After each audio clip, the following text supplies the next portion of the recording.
The world was a blur of blue and white, a whirling, twirling dance on the breeze. High above the green grass and the colourful flower beds, a little dandelion seed named Pip was having the time of its life.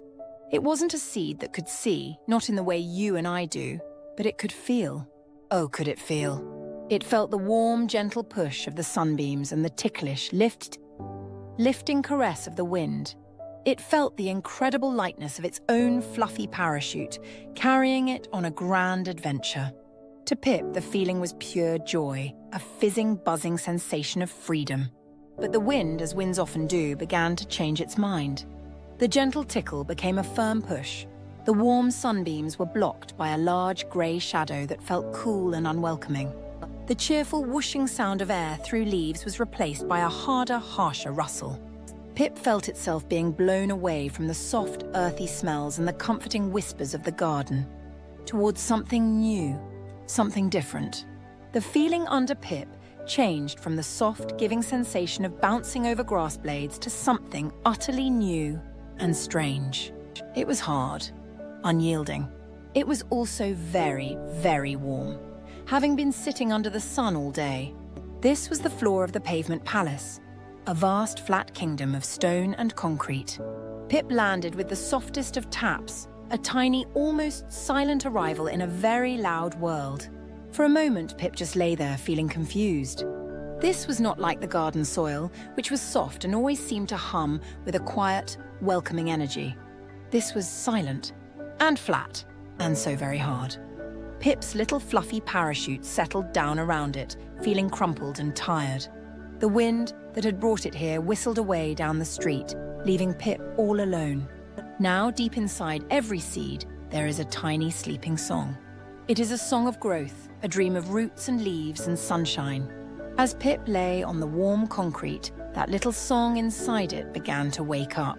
It was a quiet, persistent feeling, a little nudge that said, "It is time. It is time to grow now." Pip knew just what to do. It had heard the stories from the mother flower. You send a tiny root down to find a drink of water and a cozy spot to hold on. You push a tiny shoot up to say hello to the sun. So Pip concentrated with all its might. It gave a little push, trying to send its root down. But instead of sinking into soft, welcoming earth, Pip just bumped its base against the unbreakable stone. It was like trying to push through a wall.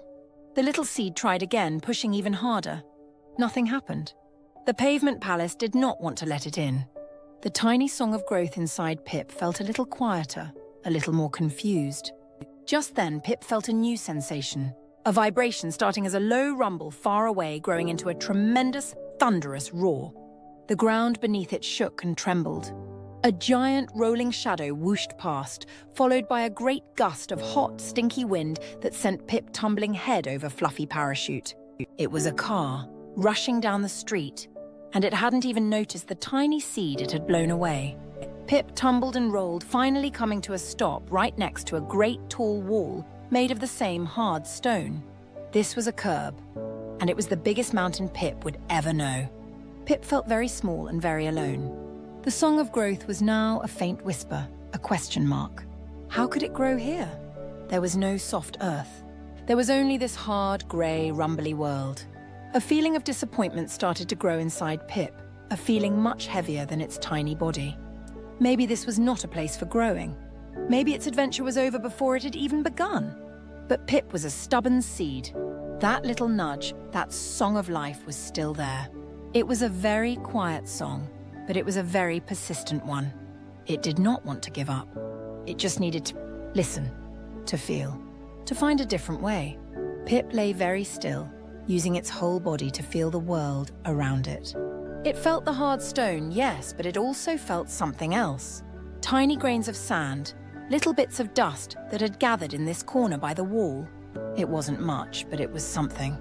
And then Pip felt something wonderful, a coolness, a tiny damp feeling coming from the seam where the great wall met the flat ground. Last night's dew had gathered there, just a few precious droplets of water. Hope, which feels like a tiny warm light inside, began to glow in Pip again. This was it. This was the spot. It wasn't a whole garden, but it was a chance. A tiny, crackly chance. Pip wiggled its body, using its last bit of fluff to catch the air, and scooted itself right into the seam between the wall and the ground. It was a tight squeeze, but it was cozy. It was sheltered from the roaring monsters on the street, and it was damp. Pip concentrated again. It pushed its tiny root tip toward that wonderful cool dampness. This time, it wasn't trying to push through solid stone. It found a tiny, almost invisible crack in the concrete, a microscopic pathway made by time and weather. With a tremendous effort that felt huge for such a small seed, Pip pushed its root into that crack, searching, until, yes, the very tip of its root found the moisture. It was the most delicious drink Pip could ever imagine. It was a drink of life. The little song inside Pip grew louder, becoming a happy, determined hum. The seed was doing it. It was finding a way. But now, it needed to push its shoot upward to find the sun. Pushing up was even harder. The weight of the concrete above was immense. It felt like trying to lift a sky made of rock. Pip pushed and strained. It rested and pushed again. It was a long, slow, difficult struggle. Can you help Pip push? Can you make a pushing sound with me? Ready? Grrr, up. Let's try again. You're so strong. Pip is pushing just like that. For days and nights, Pip pushed. It drank the dew that gathered in its tiny crack every morning. It felt the sun warm the concrete above it, and that warmth gave it energy. It was a battle of patience, a test of sheer will. Pip was tenacious. That's a big word that means it never ever gave up, even when things were very, very hard. One morning after a long night of pushing, something incredible happened. Pip felt a change, a feeling of space, a feeling of open air. Its shoot had finally found its way through the crack and into the world. It was just the tiniest, greenest tip, but it was free. It felt the glorious, warm kiss of the morning sun directly on its skin for the first time. It felt the fresh air so much sweeter than the air in the dusty crack. Pip had done the impossible. The little shoot grew stronger every day. It soaked up the sunshine and drank the rain.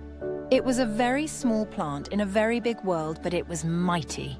Its leaves were a vibrant green against the dull grey stone. It was a miracle in the crack. One day, a little boy was walking down the street, dragging his feet. He was feeling sad because he had dropped his ice cream cone, and it had melted all over the hot pavement. He kicked at a pebble and sighed a big, heavy sigh. His eyes were on his shoes, so he almost didn't see it, but a spot of colour caught his eye. A bright yellow dot right there in the crack. He stopped and bent down. It was a flower. A perfect, sunny, yellow dandelion flower growing right out of the concrete. The boy's mouth fell open in wonder. He had never seen anything like it. He forgot all about his lost ice cream. He carefully touched the soft yellow petals. They felt like sunshine. "How did you do that?" he whispered to the flower, though of course the flower could not answer. But we know, don't we? We know the story of Pip, the tenacious seed. The little boy smiled a big, happy smile. If a tiny seed could grow through a sidewalk, then maybe his sad day could get better too. He felt a new feeling inside, hope. He stood up, feeling much brighter, and skipped the rest of the way home, the image of the brave little flower stuck in his mind. Pip, now a glorious yellow sun of a flower, felt the warmth of the boy's admiration. It felt the bees buzzing by, visiting for a taste of sweet nectar. It had not just grown, it had created beauty. It had brought joy. Its tenacity had not only saved its own life, but had also made the world a tiny bit more wonderful. As the days turned warmer, Pip's yellow petals began to dry and curl. They slowly closed in, and a magical transformation began. The yellow flower was turning into a perfect white, fluffy globe. Pip was becoming a dandelion clock, a sphere of 100 new seeds, each with its own tiny parachute. One breezy afternoon, the wind returned. It was the same wind that had brought Pip to the Pavement Palace, but this time, it felt like an old friend. The wind swirled around the dandelion clock, playful and gentle. Pip, now a mother plant, held on tight. It was time. With a soft whispering sigh, it let go. It released its seeds into the wind. Dozens of tiny new adventurers, each one just as fluffy and hopeful as Pip had once been, launched into the sky. They twirled and danced, a snowstorm of dreams in the sunshine.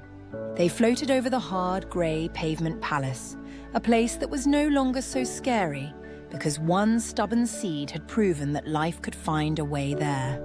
The new seeds sailed on, carried by the wind, heading for new cracks, new gardens, new adventures. They would land in all sorts of places, and inside each one, a tiny sleeping song of growth was waiting to wake up. And each one would have to be just as brave, just as persistent, and just as tenacious as the little seed that had once landed in a crack and decided to change the world. What do you think the next adventure will be? Will we learn about how a little ladybug finds her spots? Or perhaps how a lost raindrop finds its way to the ocean? Every day is a new chance to learn and grow, so join us next time for another wonderful story right here. Moral core: life finds a way to grow and flourish through persistence, adaptability, and hope.